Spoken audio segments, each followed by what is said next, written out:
Well, fucking A, man. Cheers. Brother. Cheers. Cheers. We got Anthony Chickillo, my man here. Episode 2. Episode 2 of Sports and Suits, man. Thank you so much for coming on, dude. Appreciate you having me, brother. I mean, Appreciate holy shit. We go way back. Yeah. We go way back. Long time. You were just saying that, I think the first time you, saw me was Yeah, you were in middle school? I was in middle school, and it was when Jefferson was playing Alonzo. We went up to the game, and I remember you threw like an 80-yard bomb and then struck up the band. And I was in middle school thinking like, This fucking I guy. like this guy. I like this guy. Yeah. Oh, shit, man. But yeah, so, kind of just tell the folks kind of your background. Obviously, well, not obviously, but he's from Tampa. Go ahead. Yeah, I was born and raised in Tampa, Florida. Went to Alonzo High School, graduated from Alonzo, played my junior and senior year there, my freshman and sophomore year at Gaither. Went on to play football in college at the University of Miami. Got drafted in 2015 with the Pittsburgh Steelers. Played there for 5 years and finished up my last year with the Denver Broncos. Yeah, man. This you mentioned earlier to our previous guest. You're one of how many families? 5 families to have 3 generations. Three generations. Did you hear that shit? Yeah. That is fucking nuts. Yeah. 3 generations of NFL football players. That's. Obviously, there's not a lot of people. That's impressive. Yeah. My family, it's definitely a football family. Everybody. All the boys. My dad came from a family of five boys, and they all played football. A couple of them played in college. My dad was the only one to make it out of his brothers to the NFL. My cousin was on the team with me. My dad's brother, Wyatt Chickillo, was on a walk-on with me at Miami. So when I went to Miami, I became the school's first third-generation player in Miami. That's history. so sick. Yeah, that really is. That is such a cool ass story, man. Yeah, you just don't ever hear from that. Yeah, you don't ever hear that kind of story. Yeah. Let me ask you this, and I know I asked guys on our other podcast. Did you play any other sports growing up? Yeah, played all sports growing up: baseball, football, soccer, basketball. How much of that do you think helped you develop into? Yeah, I think it helps a lot. I think a lot of skills that you gain in other sports. Whether like it was for me when I decided to stop playing the other sports and focus on football. What did you do that? When did I stop? Yeah, in my freshman year. You were kind of like, okay, in high school. I got a chance to play some college ball here. I stop putting time into everything and put all my time in the I feel like that's kind of the time frame of when guys are like, okay, I'm really good at this sport. Mm-hmm.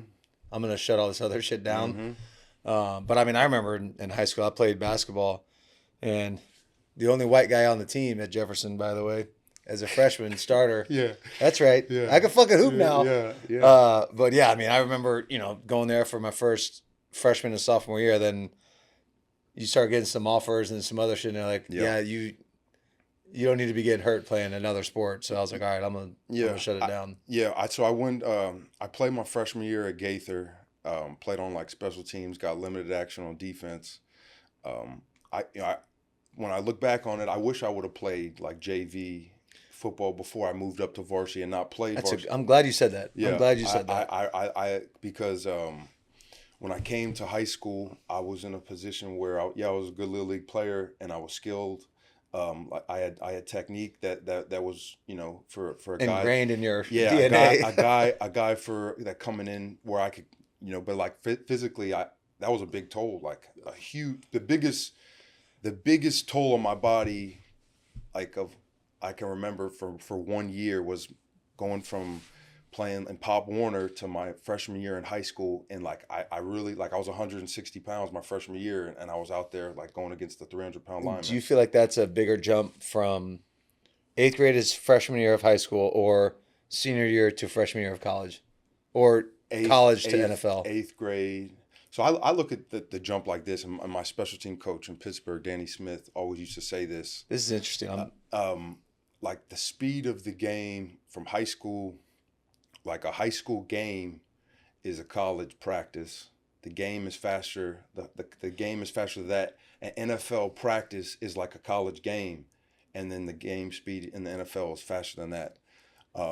That's how like and it always felt like that. But the biggest jump for sure. Just overall size. Yeah, from going from Pop Warner to going to high school to play as a freshman on varsity, that is harder than any, like going from high school senior to freshman, college, rookie in the NFL. Who'd you play youth league with? A lot of. So I started in TBYFL. Yeah. I started with the Citrus Park Bills. Oh yeah, the Bills. Let's go. I went to the West Chase Colts. Yep, Colts. And then I went to Pop Warner, Carrollwood Hurricanes. Yeah. I don't even know if the TUFL is a thing anymore. Yeah, I don't think it is. I know Pop Warner is still going. Pop Warner, Pal is still a thing. Yeah. That's just what a freaking story. So if you went to Gaither, you must have lived. Where were you living at? So my district was Sickle. I grew up in Citrus Park. Okay. Yeah, I was supposed to go to Sickles. So was I. Yeah. Sickles was terrible. Yeah. It's not fucking not going. Yeah, and they got good. No offense. They went to Sickles. Yeah, they got good though, and they did. They got better. Like and now they're not that good anymore. Yeah. The team to beat now is is Berkeley, like Jesuit. Berkeley, right? Jesuit. Plant's always going to be good. Yeah, but Plant has fallen off, from how they used to be. Yeah. Okay. Yeah. Yeah, and Armwood is still good. Armwood is still Armwood. Yeah. But you got Lakeland, who's Lakeland, but that's What about Jefferson? My boys there now. Yeah. I think everything that I hear, they got How a chance. How have they been though? Like, have they been competitive the last couple of years? They were Last year was the first year they were competitive. Mm-hmm. But you guys used to have animals, man. At Jefferson, you guys had so much talent. Yeah. It was unbelievable. It was. It really was. That's why I didn't. When you think about the jump from high school to college athletics, big time college, not bullshit. University of Miami, South Carolina. Yeah. That jump, it was significant, but it wasn't as eye opening as it would be if I was at, Sickles and I go to a school like that. It's like, these are grown ass men here. Yeah. This is. Yeah. Yeah. I think from the physical standpoint, though, because like me, I came into high school 160 pounds, and I left to go to UM at 260 pounds. I gained 100 pounds in high school. So I played my senior year in high school at like 235, 240 pounds. So when I went to college, I was ready to play, and that was why I played as a freshman and started as a freshman when I came in. And that's hard as shit to do. Yeah. Yeah. I mean, that is nuts. Yeah. Who was y'all's coach? Was it Coker? No, Al Golden. Okay. Al Golden was Randy Shannon recruited me to go to Miami. That's right. That's right. And Coker was shit. He's older than I was. I don't know what the hell. Coker was before Shannon. Yeah. Yeah. Or Coker was way earlier. Yeah, I remember. Larry Coker and then Randy Shannon was there. Yeah. Yep. Mm-hmm. Yeah. So when I went to going to from Miami, like when I did my pro day, Steve, at my Miami, Coach Tomlin came to my pro day, and he says, I do my pro day, and he tells me when I went to Miami, as a true freshman, I played DN, and then they wanted me to play a 4 technique, so I started gaining weight. So I was losing weight, and then when Coach Tomlin came to my pro day, he told me after my pro day, he said, "I'm going to draft you as outside linebacker. I don't know what round I'm going to draft you, but I'm going to draft you as outside linebacker." From an outside linebacker, from a 4 technique. From a 4 technique. That's what I played my last 2 years at Miami. I was in a frog stance. Yeah. No shit. Yeah, head up. Please explain to the folks here, because I don't think a lot of people know what a frog stance is. I mean, I would hope they can imagine what it is. Yeah, a frog stance is when you have your when your feet are even, right? You're in an even stance. You're not really putting you're squatting, basically. Right, you're squatting down. You're not putting no weight on your hand. Yep. And you're basically mirroring the tackle. Just ready to guard. If it's a guard, it's a 2 technique. Yep. If it's a center, it's a 0 technique. So if you're playing one of those techniques, you're just basically blocking the blockers, and you're mirroring and trying not to let them get to the second level to get to the linebackers. You ever know what a frog technique was? Fuck no, bro. Yeah.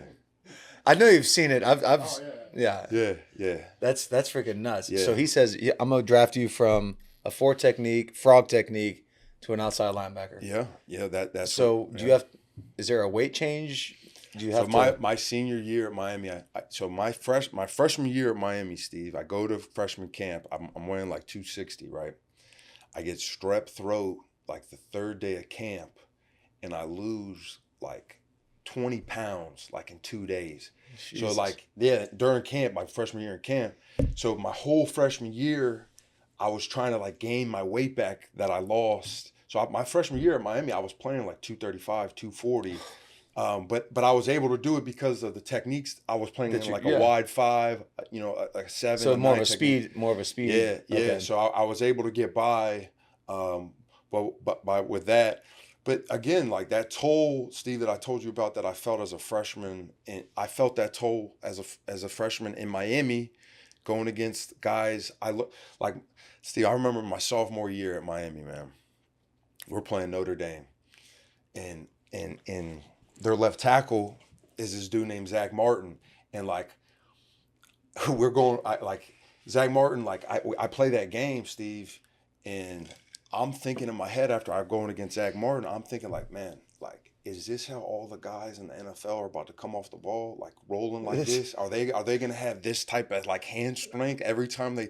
Just and then a gorilla. Yeah, and then Zach Martin turns out to be, he's the best guard of all time, or arguably the best right guard of all time. Right. But like in my beginning years at Miami, man, there's a difference when a guy's a senior and he has that strength and he's going against a young guy. It's a difference. 17-year-old, 18-year-old kid. It's a big difference. It's a big difference. 100%. Yeah. 100%, man. That's holy shit. Mm-hmm. I mean, I remember, man. Just I didn't get to get hit though, so I'm sitting back there. Yeah. So yeah. But I remember looking. I'm like, Jesus Christ! I'm in fucking Tarzan land right now. Yeah. Yeah. Just some big son bitches. And then you start playing, and it's like. Man, our O-line was huge at Miami. I mean, our tackles was Santrell Henderson. He was the number 1 overall player in the country in 2010. He was 6'9", 360, played like just at 385.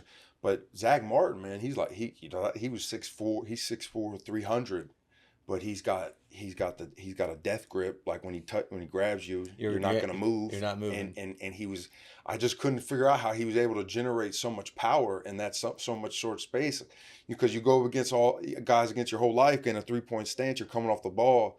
And he was just taking those 2-3 steps, Steve, and just rolling, just smashing my head every play. You know what I mean? Oh shit, Jesus. Yeah. Well, let me ask you this, man. So how much of an impact or a role did your dad have? Like, is it more technique based at your position? Like, did your dad teach you a bunch of, kind of cool stuff? I mean, yeah. I don't know. You kind of get what I'm saying? For sure. It was an advantage having my dad as like he was able to teach things and explain things where I can understand. Like if I did this, right, you can save time, and you can make everything happen faster. Because you didn't have a position coach when you were in high school, did you? Like, I'm assuming your dad was. I mean, that was going on? Well, like what do you mean? Like working out in the off season? Yeah, like he was that guy for me. Okay. Yeah, so I was regimented. Like right now, we'll jump into this in a minute, but like right now you're doing the defensive line combine training with Coop. Yeah. Was there any of that when you were in high school? Yes. So I started training, Steve, for football, like full committed. Like my first year of football was with the Citrus Park Bills when I turned 7 years old. The year I turned 7 years old, and then 8 years old, every summer, off season, like I was regimented, working out, running, doing drills. 8 years old. 8 years old. That's when I started training. Yeah. And that was with your. That was with my dad. Yeah. I would run. I would jog. He would. He had his course that he would train on, like in our neighborhood, where I would jog his old course. He'd have the line set up on the streets. I would go out there, do 10-10s, 10-20s, 10-40s, hit some 5-10-5s. He would set up cones. At 8 years old? Yeah, that's when I was regimented. And I remember going into my second football season, I felt the difference of training. Like I felt my first football season where I went into that, like I wasn't doing that. And I trained that whole second season. And I remember going into it like feeling like, all all right, I have an advantage over everybody because they weren't doing the same thing that I was doing. 100%. In the off season. And let me ask you this, when you feel like that, because I remember, I can think of it distinctly. I was like, I know for sure that these motherfuckers out in the county, in Hillsborough County, are not doing the work that I'm doing right now. Yeah. They're just not. Yeah. I know I've worked hard for this. I'm going to prove it to them. Yeah. Was that kind of your same kind of mindset? Oh, yeah, man. I used to But 8 years old, dude, I mean, kids aren't even wiping their own ass at 8 years old anymore. Man, I'm watching the Rocky movies, man, and I'm thinking that I'm Rocky and my dad's Mickey. You know what I mean? That's how I was looking at it as a kid. So, like, we were, it was at a young age, we were in the backyard, like working a rip technique, working a swim move, like working different stuff, like figuring out how to beat linemen in a fast way. Up until I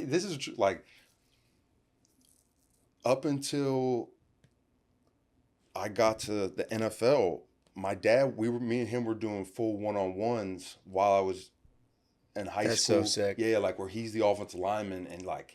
You're just bull rushing the shit out of him? No, like I couldn't do that to him, but he's trying to cut me, like he's trying to pancake me, like that's like it makes you better. Yeah, like it did, and I'm really grateful that I had a dad like that. Yeah, and I mean, that's something you said, man. There's not a lot of dads do that, and I'm sure Memphis is gonna watch this, but when he told me, he's like, I want to start playing football, I was like, all right, okay, what position you gonna play?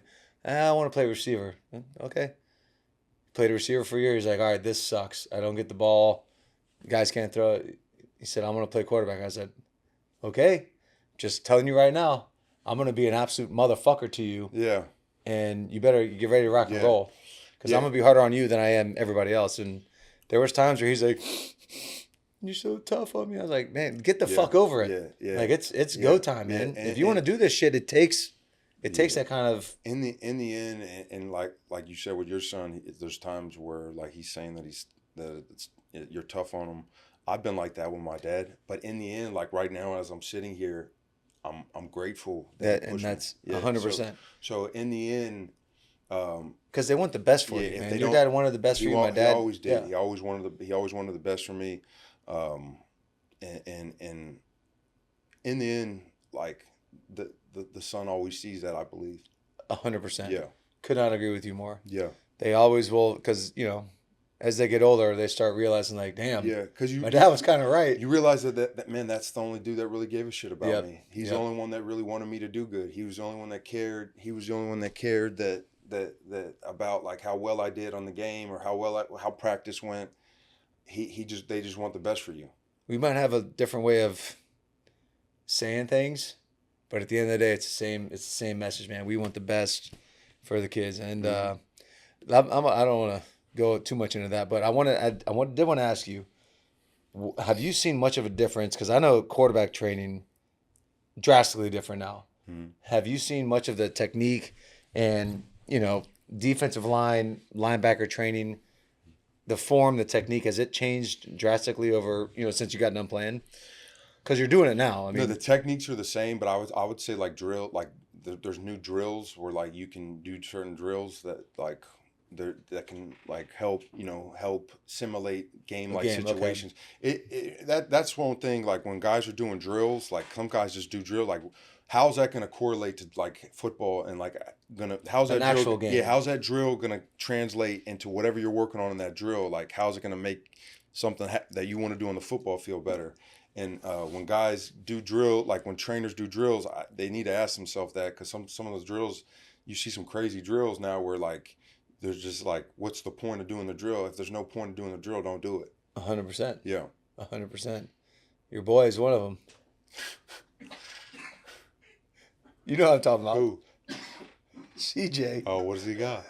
What does he got? No, I'm just CJ. I'm just busting your balls, dude.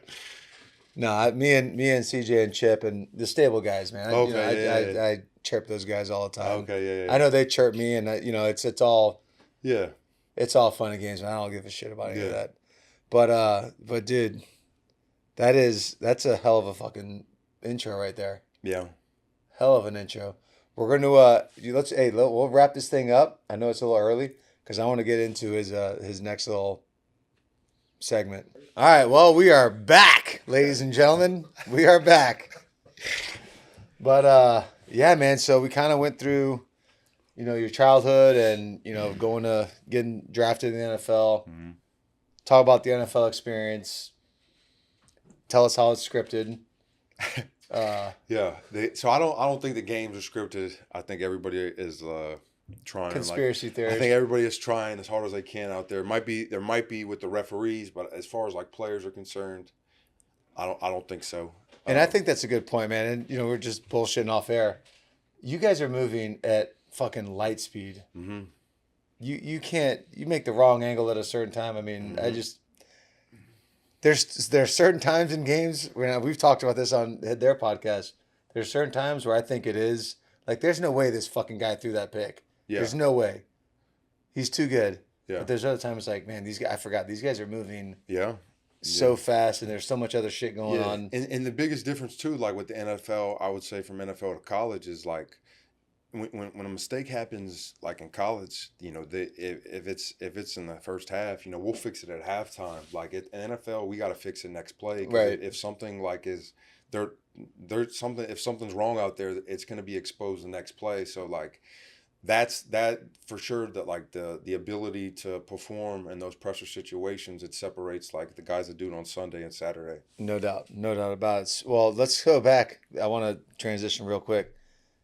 NIL. I want to hear what you have to say about NIL because I know my opinion. I think we have similar opinions. Yeah, I'd like to hear what you have to say. I think it's really I think it's a really great thing for like the kids that are coming out, that getting to experience it, like that are able to experience like and have money and take care of their families. I wish we had it. Like I wish we had it when we were playing. I think we would have done well. We would have done well. It would have been a good thing for us. And I will say though, it's caused like distractions for sure, like within college 100%. football. I think huge distractions. It has to be managed in a better way than it is right now. But I think the guys. I know your alma mater is one of the top. Oh yeah. Five or six programs that are spending as much money. Yeah. I saw we were just talking about with earlier. Texas, $40 million football roster. Yeah, I mean, what the fuck? It's like the Wild Wild West. Yeah. Is what I hear it's like with the high school kids. And if you're in college, Steve, how do you not? You can't turn it down. Like if I'm the kid from Ohio State, Jeremiah Smith, why not say to Ohio State, listen, I'm going in the portal. And the worst case scenario is they're going to give him that much more money somewhere else, right? No, at Ohio State. And they're going to say, no, don't leave. We'll give you this. Like, that's the power that these kids have, and they know that. So, well, what do you think about Quinn Ewers? And he had from University of Texas, the quarterback. Yeah. He decided to enter the NFL when he had NIL prospectus or whatever it was. Between $6 and $8 million to come back for 1 year. He should have came back. I mean, you go in the 7th round. Any guy that fell in the draft, look what Cam Ward did. Cam Ward was going to be drafted, not what he was drafted. It goes number 1 overall. Goes to Miami, makes $5 million. Got to the network, part of his life, his whole life. Guys, especially a quarterback, Steve. If you have that option to do that, where you're not going to Don't go to the NFL if you're leaving more money on the table by leaving. Yeah. Which is just baffling to me. Yeah, don't go to the NFL to be a backup when you can play in college and better yourself and maybe get that extra money and maybe go better in the draft. So you were pre-NIL. Did you see guys get paid? I mean, shit, you went to Miami, of course you did. Yeah, and I was so when I got to Miami, it was the start of the Nevin Shapiro stuff. So I didn't get to I wish, I was going to be, I was going to be loving all that stuff, if I was part of it. But that was like the beginning of the end for that at Miami. So I didn't get to experience that. Yeah. Mm-hmm. No, I mean, and I don't give a shit to say it now because I think it's pretty common knowledge, dude. Like I saw people getting money handshakes all the time. Oh yeah. All the time. Yeah. That's how you build a team. Yeah. There was NIL way before NIL was an actual thing. And now you got these guys that are just out in the open about it that are getting paid $4 or $5 million, $8 million, $10 million for the kid at Michigan. It's like, what the fuck are we doing? Yeah, well, like, and a lot of guys, like, especially recruits now, with social media, they're coming out. Like, when you choose a school, like, look into like what network of people that you're choosing into, because when you go to that school, those people, when you're done playing, are going to be people that you do things with along the line after football, Right. after you're done playing. So what Michigan has right now, it's dangerous, right? Because they have Dave Portnoy, who is very vocal about like wanting Michigan football to be good. He's partnering with Larry Ellison, one of the top five. That is very like that they can do anything. And like, but it's not just Michigan, dude. It's Texas, it's Oregon. What Phil Knight said, I want to stay because he's about to die. Yeah, he's like, I will spend as much money as I need to see the Oregon Ducks win a national title. Yeah, it's like, dude, you're gonna die then, man. Yeah. They're not gonna. But like, imagine Phil Knight going into the number one recruits in the country, or the top 5 recruits, and say, listen, like, it could be powerful. It could be really powerful. Do you think you play harder if you make that much money, or you think you play like you don't give a shit? No, it's not that you play harder, but like, there's certain guys, like my boy DeMar Dotson. I was talking with him the other day. Played right tackle on the Bucks for a long time. He has a son. He just turned 16. Steve, he's 6'9", 295, and he's in Mississippi. He's got scholarship offers for basketball. 6'9", 16-year-old. 6'9", just turned 16. Like, you know what I mean? Like, I was asking him, like, DeMar, like, is like, he should be getting NIL things. Yeah. Like if you get him, like, it's those type of opportunities when you have that type of pedigree along with the physical gifts. If you go and talk to enough of those kids, something good's going to happen if you get them out there on the field. But I mean, there's also a lot of bad advice, though. Yeah, but look at Ohio State. Ohio State, like, it is not a coincidence that last year they had the highest paid team and they won the national championship. Yeah. It's not easily. It's not a coincidence. Yeah. Yeah. But I think so. You think that equates to, we talked about it earlier. Is it culture? Is it coaching? Or is it imagine getting guys? Steve, imagine if the NFL was the Wild Wild West, and one team like Ohio State could just get all the guys. I mean, isn't that what baseball does? Isn't that the Yankees? Yeah, but like, imagine if football could do that. Yeah. But what's the difference? If baseball could do it and the Yankees still don't win, I would I would say that if you could like get like, because like baseball is so skilled and for football is skilled too, but there's a physical aspect to it. So if you get like a whole bunch of like Zach Martin type of guys on all the same O line, like you only can have one Zach Martin like on a team. Like Cowboys had Tyron Smith, Zach Martin. You know what I mean? They had the center. Sometimes you get 3, but like, what if you had 5 linemen like that, or what if you had 3 of the best tight ends? But do those guys give as much of a shit as a guy that feels like he's getting slighted because he's not making as much money? You see what I'm saying?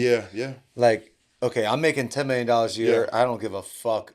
I'm getting paid either way. Yeah. Now you got, another guy that's getting paid $1,000 a week or whatever it is. That guy's probably going to fight a little bit harder. Yeah. I would think. I don't know, and but like, I think it varies all right, between people. Like look at Jeremiah Smith from Ohio State. He's from South Florida. Yeah. I wonder, like, what did Ohio State offer him, and why didn't Miami match the offer or make it better to keep him at home so we could have him on our team? You know what I mean? Like, those are the kind of questions that I have. And I mean, do you know? No, I don't. You have no idea. Do I know what Jeremiah Smith's making compared to what he would have made at Miami? I don't know. I think that's a serious question. Yeah. That is a very valid question. Like, what does Ohio State have that you couldn't pay me enough money to live in Ohio? Yeah. As opposed to fucking South Florida and Miami? Yeah. Well, I would like to know, like what was those conversations like, and like, and who's negotiating this? Why weren't we giving him to stay home in South Florida? Like, the mold was written for Miami way back in the day, like just block off Miami, from Tampa down. Miami wrote the fucking mold. Block from Tampa down and recruit all the best players from that area, and we'll win national championships. That's what Miami used to do, and we'll pay them. Yes, and we stopped getting the guys. Yeah. it's a weird conversation to have, man. But it's. Do you foresee the NIL ever coming to a head, or do you think it's so? I think there's going to be a lot more control that comes with it over the years. I think there's going to have to be. Yeah, but But how do you do it though, Steve? This next year, guys. So schools have a salary now. Yeah, that they revenue can pay, share, $20 million that they can pay the player. So I don't know. It's going to get a little crazier. I think this year. I'll tell you what, man. I watched the thing. Somebody sent me the thing with Clay Travis, and he was like, "So you got the University of Texas, who's getting a $20 million revenue share, but they're also going to put another $20 million into it from a collective. Yeah. So they have a $40 million revenue share. Now you're going to have some politician who's corrupt as fuck as they are anyways, that are, that's a whole separate subject. Yeah. But now they're going to say, hey, you kids don't deserve that much money. We're going to put a salary cap. You're going to take a severe pay cut. Yeah. When you tell somebody they're going to make a pay cut, yeah. And Clay Travis says this, and I don't agree with a lot of shit that Clay Travis says, but he says some valid shit sometimes. Yeah. He said, if you tell a college kid that's making, easy math, $1 million, just say, hey, you're going to be making $250,000 now. That's a significant pay cut. Well, that kid's going to be fucking pissed. I know that. Family's going to be pissed. A lot of people are going to be pissed. Yeah. I know at Miami, I don't think there's a starter that is out there less than 250,000 at Miami. And I think that even NIL people, even walk-ons have NIL deals at Miami. So it's if you're on University of Miami football team, it's a good time. We would have done well, man. Yeah. Was born too early. But you know what? I think it was for the best. I think if I would have been in this environment, and I'm not afraid to admit it, I think if you were to pay me, okay, for instance, Lenore Sellers, quarterback of South Carolina, getting paid $2.7 million in Columbia, South Carolina. It's insane. You're a billionaire in that city. Oh, yeah. You give me $2.7 million in Columbia, I'm not living for another year. Yeah. I will be in a ditch. Yeah. Face down. I'd be dead. Yeah. Yeah. I'm not afraid to admit that. It's a certain responsibility. And I also... At fucking 18 years old? Steve, it's also an advantage. 19 years old? Dude, you couldn't tell me shit. It's an advantage for the NFL, evaluating these guys, because they see how they're dealing with having the money before they give it to them. I agree. Yeah, so that's a part of, I know, the draft process now is the guys that are successful, that are doing well, that have the NIL deals, that are making money. How are they handling that? They look into all that. They look. A lot of guys don't realize that NFL clubs have certain people just hired to look at your social media. That's their job. That's their job. Yeah, in the social media era we're in now, where everybody has podcasts. It's all about me, and you can't say certain the NFL is a business, and you have to treat it as such, and it is a privilege to be there in certain situations. If you don't treat it as a business interview, it sometimes you just got to be legendary. Yeah. How'd that end up? Yeah. How'd that interview go up? Yeah. So it's stuff like that where what guys have to look at. They have to look at that and learn from it. They have to look at it and learn from it that it doesn't matter who you are. It doesn't matter what you do. If you look at that process, if you look at the draft process as a joke, or you can say whatever you want to these people, you can't. No. Yeah, everything that you're saying, they believe you. They believe you what you're telling them. What you're saying or what you're not saying. They are believing you. Because when you're trying to make the NFL, going through the draft process. Tell us that process real quick. Yeah, when you're going through that process, if you're not looking at it as the job interview for the biggest opportunity that you've been working for, and approach it as that, then you're looking at it the wrong way. They evaluate they find out everything about you, no matter, they find out all. They're putting how much money into you? Yeah, so why would you millions of dollars, so that they do their homework, and they have a lot of people that are trying to find different things about you. So anything you say on social media, they see it. So always respect your brand, always show yourself in a way that you would want them to see you on your social media because they're watching it. Yeah. Yeah, and it's kind of crazy, but I have to tell these kids that I'm training, like, you guys can post all whatever the hell you want on Snapchat, but just so you know, when you post something on Snapchat, another person can have a phone and take a picture of on your screen. Yeah. So it doesn't just go away. Yes. Yeah, like people are standing. Like if they know something's about to come, there's people that stand around and take pictures. Oh, so and so's about to send me a snap. All right, grab your phones. Let's see what he's doing. Exactly. And it's doing something fucking stupid. Exactly. And you read about it, you see about it all the time. Yeah. So I mean, that social media aspect is a whole different animal. Yeah. And you have to. It's something you have to take in account for, like. You can't like let it like slide and because like I've seen it cost guys. I've seen it where they blow their opportunity because they're posting stupid shit and they lose their job because of it. Yeah, absolutely. I mean, shit. I did a camp last year at the University of Delaware with my buddy, and he's like, yeah, we made a graphic for you and this and that. Yeah. With you, Rich Gannon, Joe Flacco, like it's gonna be sick. And I was like, all right, well, send it to me and I'll reshare it. He's like, yeah, man, the department came back and you're kind of crazy on social media, so they're not gonna put you on there. Yeah. I'm like, what? What do you mean I'm crazy? Yeah. They were like, yeah, you just, I was like, oh, you know what? Fuck it. That's fine. Yeah. It is what it is. Yeah. But again, we're talking about like me and you, we are who we are. We've done our thing. Now we got the next generation of kids that we're trying to, kind of instill some sort of intelligence on. Yeah, for sure. They're like, if guys don't have that person where they can ask questions to, especially in Hillsborough County and Tampa, I'm local, man. Reach out to me. Yeah. Ask me any questions.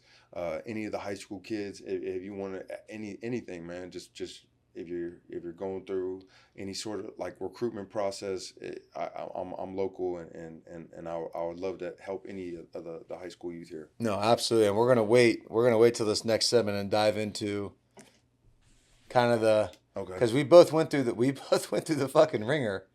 Yeah, let me show you some stuff, Steve.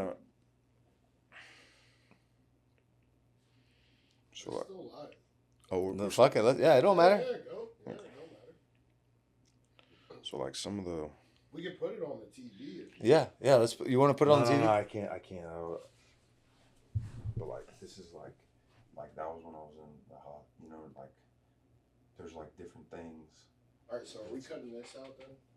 That like people and like when it started, it was in that spring. Yeah. Dude, but you know what? I think that kind of. No, I think you keep that rolling. Actually, it's still rolling. Yeah, dude, I think that's it's a wake up call, so to speak. Yeah. Do you want to like wait till the next segment to get into it, or because I see it's. We got 5 minutes. I mean. Okay. Just roll. Let's fucking go, man. All right. Yeah, Steve. So like my last year in Pittsburgh. In 2019, the spring of 2019, I started, experiencing like different feelings I never like felt before. Like, I started having like an incredible amount of energy. Started wearing sunglasses indoors. Started to act in a certain way that like people that know me, that people that love me, my family, they know wasn't who I am. You were. Yeah. And that really led to a path of, I was arrested in 2019, that fall after the spring where I started, displaying different behavior, acting a different way. From 2021 to 2023, I went to 8 different facilities, to try to get help. I was Baker acted 6 times, Let me ask this real quick. How hard is it for you to talk about it now as opposed to what's 2025? So like 2 years ago? It's a lot easier now. Yeah, right? it's much easier to talk about it now, because when it's happening to you and when you're in that way and you're down real bad, you don't want to. It's tough, like, to make sense of anything, and it's 100%. tough. Sometimes it can be tough to even do anything, like even get up, like get up. Just off the leave the couch. house. Yeah, Yeah, like you don't want to see nobody. You want to talk to. All that all that can happen. So, yeah, there was a time I felt like in Space Jam, when they take the guys, I felt like that, but I felt like that on an everyday basis, like, because how I am as a person, where they took like your soul. Yeah, where like I'm a big personality, and I have a good time with my friends, and we laugh and we tell stories, and I was that was like taken away from me, like I couldn't do that no more. Like it was like my friends that saw it, my family that saw it, I was just like a fraction of like myself, and for a while there, my family and I and everybody around me was really like afraid that I wasn't going to be come out of it, because that's what happens to guys, and either they don't come back for it, or the worst happens, and they kill themselves. Right. So, it was bad for me for a while, Steve, but what was it? Was it concussion protocol? Was it? Yeah. So I'm glad you asked that. Kind of like the conclusion of like my saga, like with all of it, because it started in 2019, but like the thing that gave me and my family peace, because I told you I went to so many different facilities, I was Baker acted different times, and like there was crazy things happening to me in there. Steve, like this place called Shands Hospital, I was there for 11 days, but every day for 3 days, or for 11 days, 3 people would come in my room, and they would restrain me, and then 2 nurses would come and they would stab my legs with tranquilizers, because they were, because I was having so much energy, and it was not a good place. That I was Sounds at. like fucking hell. Yeah, when I went out to a place in California, a woman called the cops on me, in a group session, and. Holy shit. Yeah, she called, and she ended up getting fired for it. But I went on a 15-hour run, like when I left the facility, and that was the first time I was Baker acted in Santa Monica, California. And that was back in 2021. And yeah, the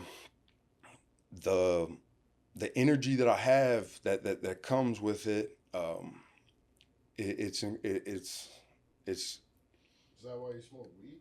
It's incredible. Like, Eh. I started smoking weed. Yeah, I started. Valid question, right? Yeah, that's a very valid question. Yeah, yes, it does. That is why I smoke, because it does help with what. But like the amount of prescription drugs that I was on, because And those are the worst things. yeah, because they were diagnosing me with all wrong diagnosis, man, and like it wasn't like I wasn't what they were telling me I was, and the medicine wasn't working. You know what I mean? And what ultimately gave me peace was when this last time in 2023, where I was in that way charged up, the University of Miami, Dr. Jillian Hotz, Dr. Kester Ned, Dr. Lee Capps, Vinny Scavo, when the university got involved in 2023, on top of what my support team here, that's when, like, all right, what's going on? Right. Like, you know what I mean? I was awake for 30 days in 2023. That is. Yeah, I had and it wasn't like I was tired. I had an incredible amount of energy, like that you couldn't believe. I ended up going on another run that started in my wife's neighborhood. She has a house in Kendall, in like a neighborhood where I was tased by 2 cops. You know what I mean? I pulled the taser out of my chest, and when you pull the taser out, a lot more cops and firefighters are going to come. Sure. And yeah, they overdosed me on ketamine. I was on a breathing machine for 3 days. My family had to sit through and watch that, where, and that was kind of the straw where we had to get answers, and we did that. And concussive disorder is something that a lot of people need to be aware of and what it is. because not just NFL players suffer from this. It's all combat sports. Yeah. Whether it be NFL, NHL, fighting, MMA, military, boxing, military personnel. It can have a lot of the same things that look like things like bipolar disorder, schizophrenia. That there's different like labels that guys are getting labeled, and they're not that. It's just it's a system that really needs correcting education. Yeah. It needs to be talked about. It needs there needs to be awareness brought to it, because there's nobody should have to go through as long as I did to have to get help. And dude, I'll be honest with you, man.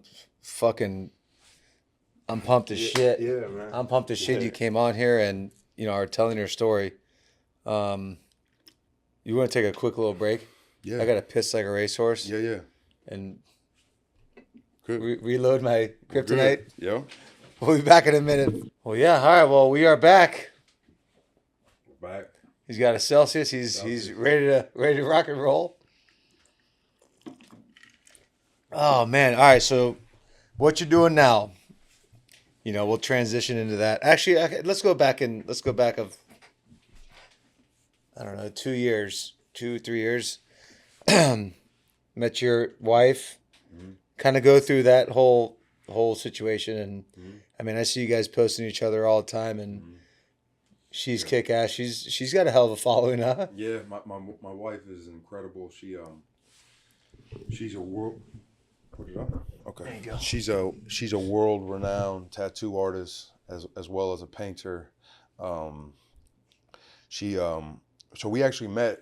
She's been on a couple of different TV shows, and her last one that she was on, I was down in Miami for like a linebackers trip with like my teammates, and my agent told me about like there's like an event he told us to go to, and we went to the event, and that's where I met my wife at her show premiere in Miami, and then we met again. I had to slide in the DMs. Years later, Hey, I did her, the same thing, man. I asked her if she remembered me, and she did. So that's how we're here. Oh, I love it. Yeah. I love it. Yeah, man. I slid into my wife's DMs, and she gives me shit about it all the time because she's like, "What other girls you?" I'm like, "What are you? Shut up." Yeah. So I. That's right, Masha. I'm talking shit. I slid in the DMs. I actually moved back down to Miami for a little bit. 2023, I was down in Miami, and part of 2020, we just got back here in 2024. So my wife's opening a tattoo shop off Bush Boulevard, Till the End Tattoos Tampa. She has Till the End Tattoos Miami. She's awesome, man. She's unbelievable.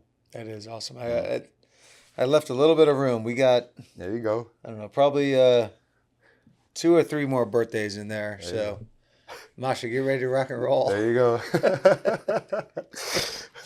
Oh, shit. But yeah, man. So, all right. So, you found your wife, kind of go through, what you're doing now with, you're training with Coop. I see I haven't been invited. Well, actually, never mind. I have been invited to your house. A lot of times. I have been. So that's all me. Yeah. So I got the gym. Yeah, I invested into my gym that I grew up going to here in Tampa, Cooper. You invested with Coop? Cooper Sports Performance. No shit. Nice. Yeah. So I'm invested in my gym. Been training with Coop since 14 years old. Coop's awesome. Yeah. So I know I can really vouch for what he did for me. Not only as like a friend and emotional support, but from a physical standpoint of where he took me, like from a speed and strength. Definitely as a physical speed, strength, conditioning. Yeah. But then he's the guy that you could call. Yeah, he's like a life coach. Yeah, he's a life coach. He may not like it. Yeah, but he'll talk to you. Yeah, he will, and he'll tell you how he feels. Like, and he'll give you an honest opinion. So I always support. I always appreciate that. Coming from. And you're doing his D-line, combine training. So I train outside linebackers and D linemen. We do the combine guys and out of his house. I'll do. Carroll. It's a sick setup. Yeah, I do it in the back. Sometimes I train the guys in the back, and then I'll go up to the gym, and then we go to some different fields around Tampa as well. Ever Skyway? We go to Skyway. Fuck Skyway. Yeah, we go to Skyway. Yeah. Fuck, absolutely fuck Skyway. Yeah, the whole situation. Fuck there, you, Skyway. yeah, If you guys hear me, they Hillsborough Parks and Recs, man. Fuck y'all. they make it like, you know, they should let like it's a public field, turf field, like let it be that. You know what I mean? That's a whole. We're talking about getting charged up. I'm gonna get real charged up. Especially a lot of guys like that grew up like playing on those fields, like That's go what I'm back saying. out there, like, and it's good. Like it's good for like if the kids that are playing on it now, if they see the guys that are out there training, it's a good thing. Yeah. But it's a really good thing when I'm out there training. They call police officers for trespass. Yeah, that's not good. That's literally that's the ridiculous. police officers came up and this happened 2 months ago. Yeah. And they were like, Steven, dude, like your dad manages our account. Like, what are you doing? Yeah. I was like, I don't know. Ask these motherfuckers. Yeah. But that's a whole different can of worms. Yeah. So all right, so you got that going on, and then if you want to promote the so like that house is sick. Yeah. The video sent me those were sick. Yeah. My passion now, Steve, for sure.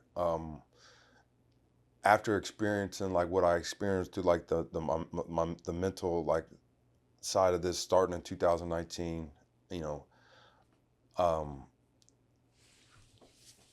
I'm very close to like making a big announcement to everybody here in Tampa, and not only in Tampa, but all of my NFL brothers across the country and that need it. Yeah, that need it in combat sports, military personnel.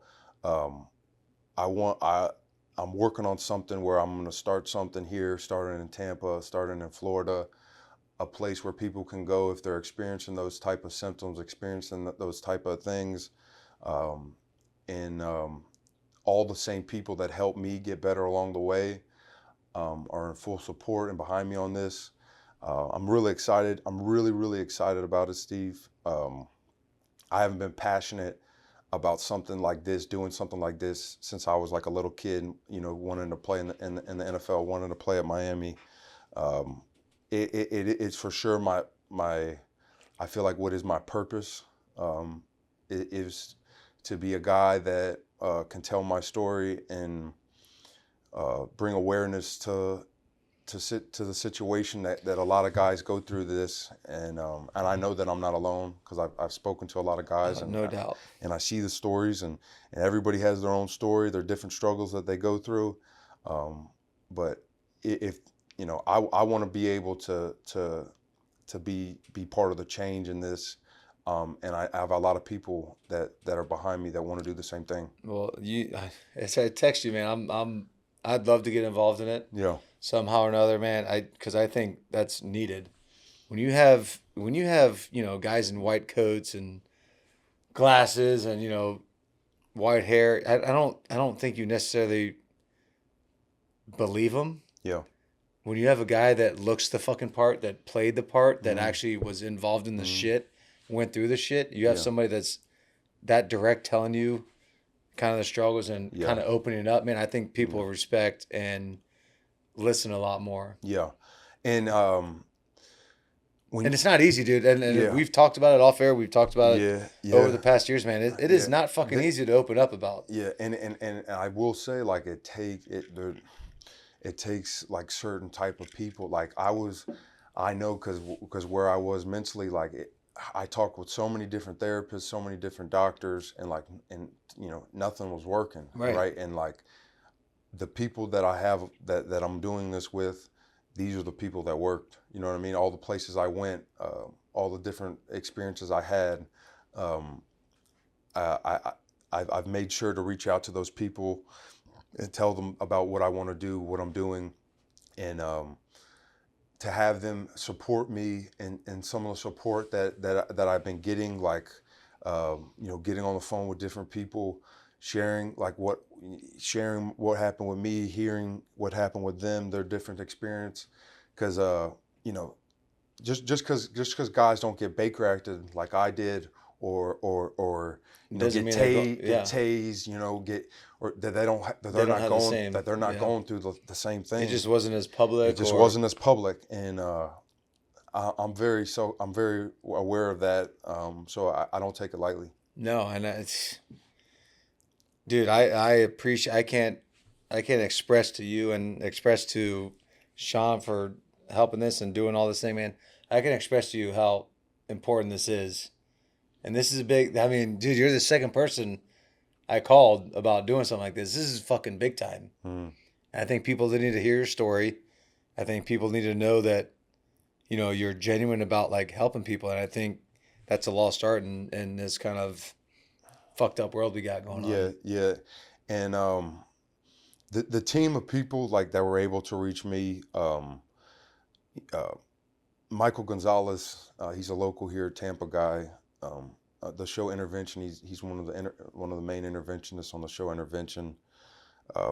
His ability to communicate with me, and when I was in that way of thinking where I was in such a different reality and my reality was different than everybody's, he had a way of explaining to me like to get me back, you know what I mean? And there's just different people that I have involved, whether it be the neuro people that help me, and some incredible data, you know what I mean, Steve? Like Rebecca Basem, the neuro person that's going to be involved with us, that when I stayed awake for 30 days in October, she came to my house here in Tampa and 30 days, dude. I honestly, she recorded the brain data of what my brain looked like after 30 days of me awake. So like there's some crazy data with like, I mean, they that's how they torture people yeah, in Guantanamo Bay and well, like my family, 30 days, I can't really imagine how my family felt watching it, right? Because I was staying up every day, like, and I was watching them sleep at night. When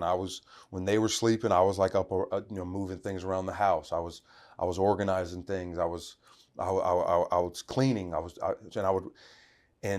For them like to watch me, because man, like. Did you take a nap? I'm just curious. No. So straight up away. 30 days. 30 days I stayed. Sorry to interrupt.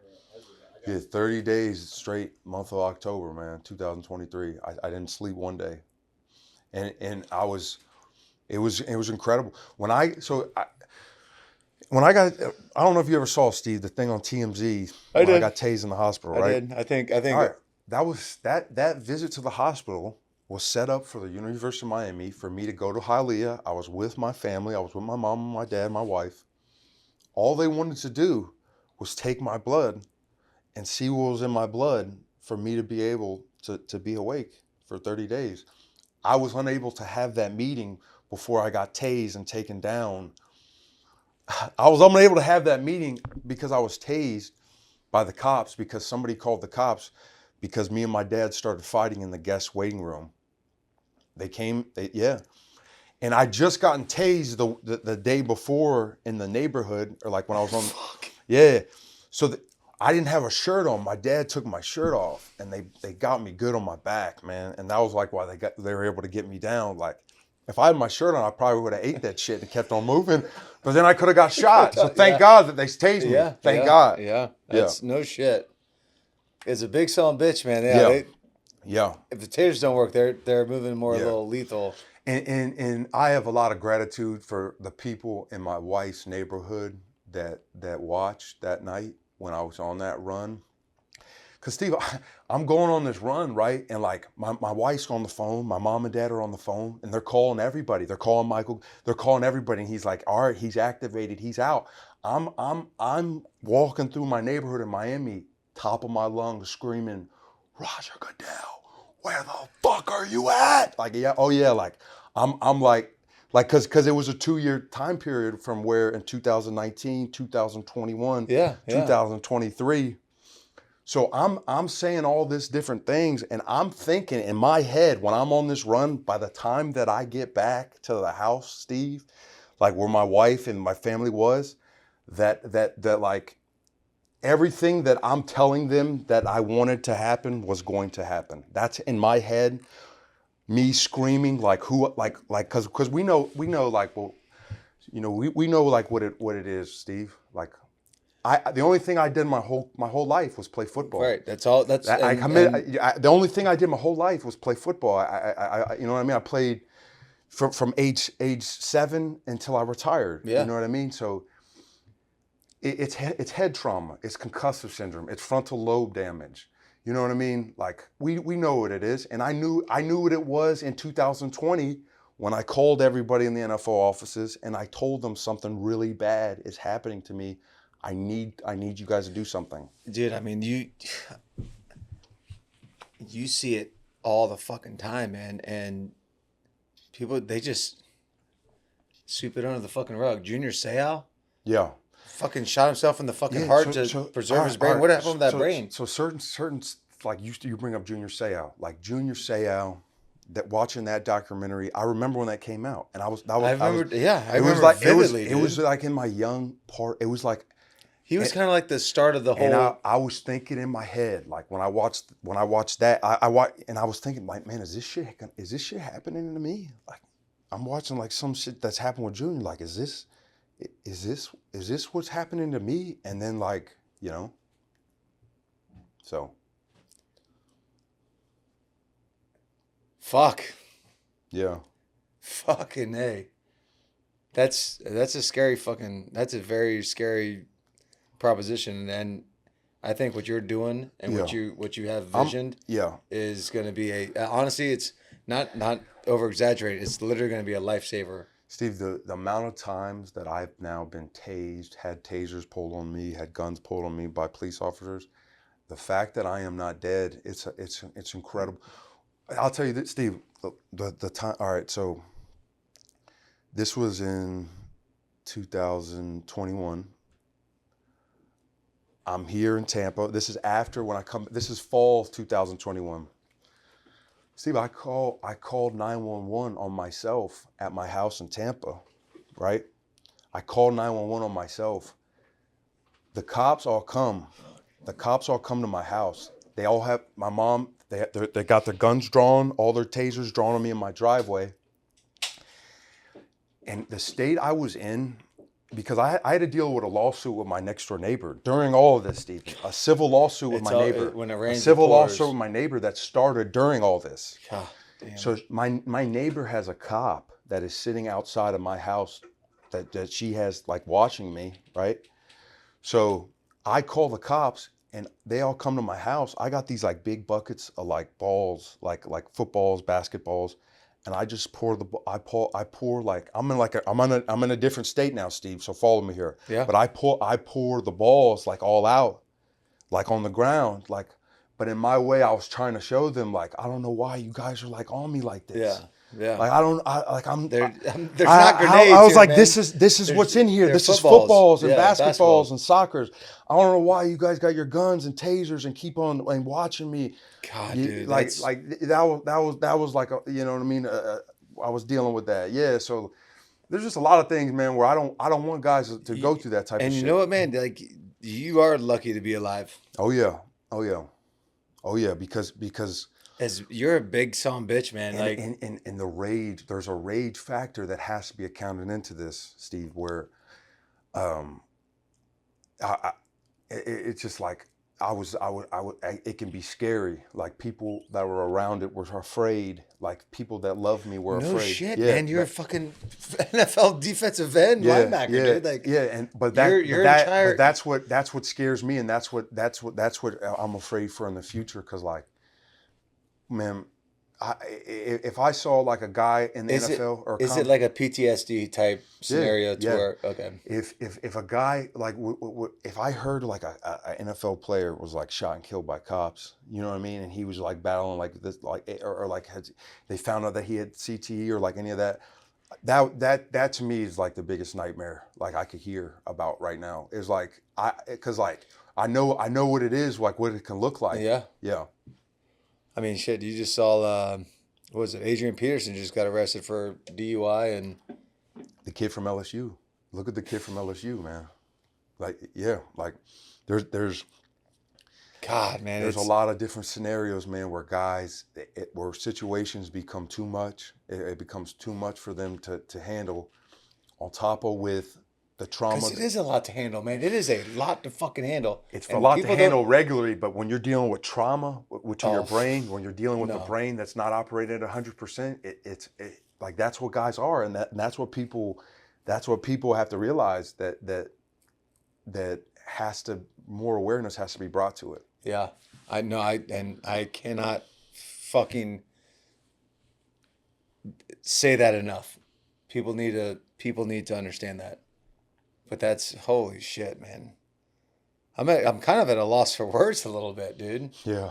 Like that is a unbelievable story. I thought I had some fucked up shit going on. Oh yeah, man. Like, man, everybody goes through it, Steve. Everybody. And I know, like, you know, your struggles look different than mine. My struggles look different than yours.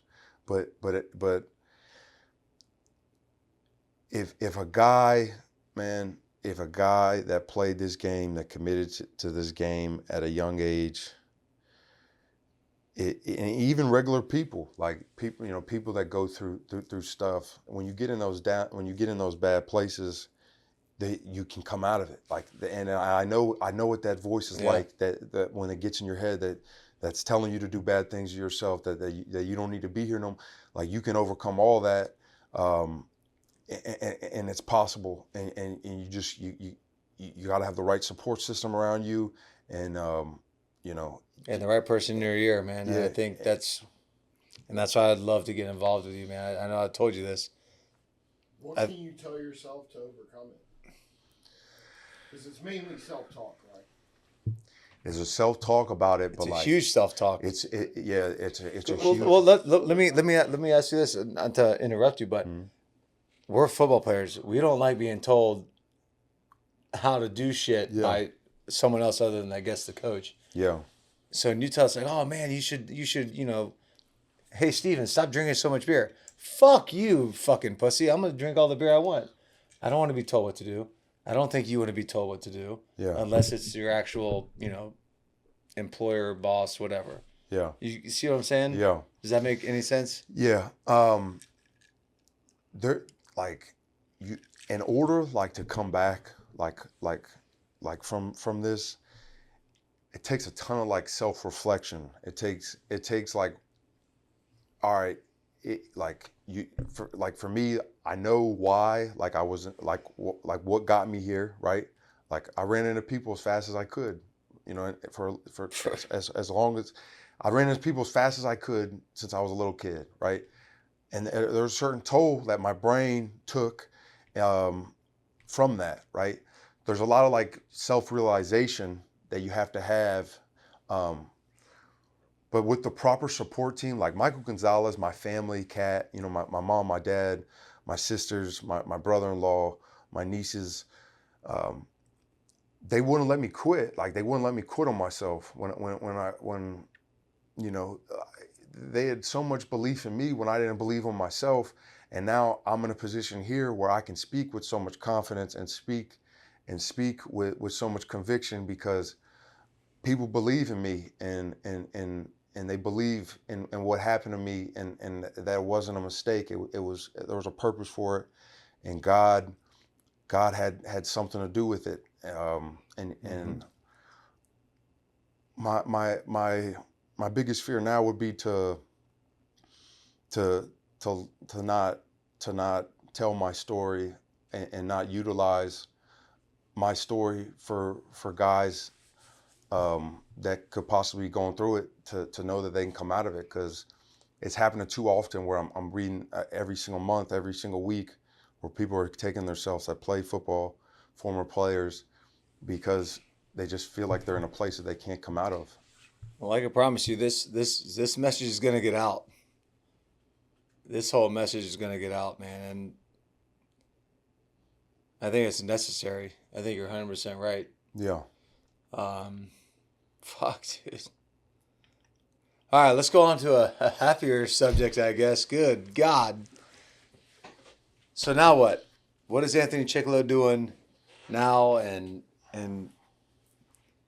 how can we follow you? How can we interact with you? Yeah. Don't mind the clock. We'll overrun it. Yeah. Yeah. So right now, I'm working really, really hard on the new project. On the new project. Really excited about that. But other than that, yeah, just keep training people with the gym. You know, keep working on myself, man, because just because, you get out of a bad spot, and when you're in a position where you're Mike Tyson said this, when you're in a position when you're favored by God, you're favored by the devil. So like, damn, it's easy to fall one way or the other. You can fall one way or the other, and so I'm conscious of that. I'm very conscious of that, where I want to stay on the right path, keep doing the right things that got me into the position where I am right now, where I can be an advocate for people and help people, and I'm going to do that for not only myself but for my family and the people that are involved with this. Well, I mean, speaking of your family, I just real quick, man, just brag on your wife, man. Tell everybody, like, kind of. Yeah. All the whole operation, man. Yeah, my wife just been so incredible with me, being so understanding with me, understanding where she doesn't come from a sports background, but she quickly learned about like what everything is like from a medical standpoint, and she's opening up her tattoo shop on Bush Boulevard. She just started. She's doing paintings as well, so she's selling like different size artwork.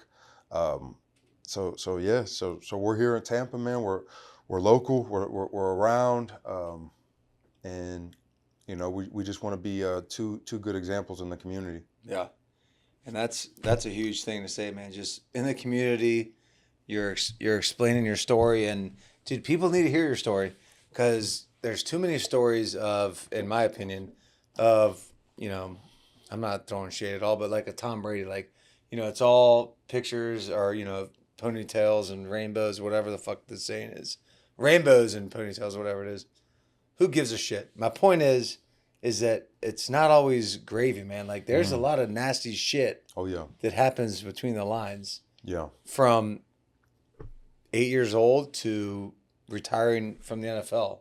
After 6 years, dude, there's a lot of shit that fucking happens. Yeah. It is. And there's not enough stories about that. And it just what I wanted to get across. Yeah, and I would say it's changed now for Little League. Like as far as like people are more aware of like head stuff, like they wear the head caps. But Steve, when we were little, like I would have like headaches and get hit. You get stuff and you would just it's part of football. Walk it off. Put some dirt on it. So those type of things that are occurring, I think it's really important for parents like to be aware, like if any of those symptoms, if your child has them, because I think there is a certain age that's appropriate for people to start doing combat sports. I don't think it should be at as young as age as it has been. Yeah, I think it'd be a good idea to maybe get on a circuit and kind of start telling these youth organizations, all right, I think 8th grade, maybe you guys stick with flag.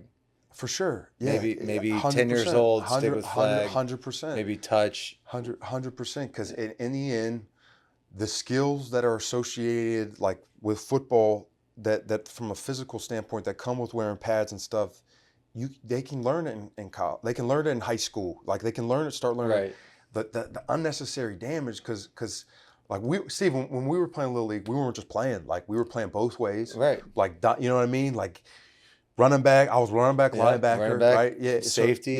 So like, from age 7 all the way up until age 15, that's 8 years of football before I'm getting to high school football, right? So like, and there's certain awareness that has to be brought with that as well. Yeah. Well, I'll tell you what, man, this is step 1 of being awareness. Yeah. Again, dude, I appreciate you so much, man. Appreciate you, brother. No, honestly, this was fucking incredible. Like, comment, subscribe, whatever the hell you social media some bitches do. Follow us, Sport and Stories. Anthony Chickillo. I mean, this was a hell, dude. Episode 2, are you shitting me? Let's go. That was awesome. We'll see you guys soon.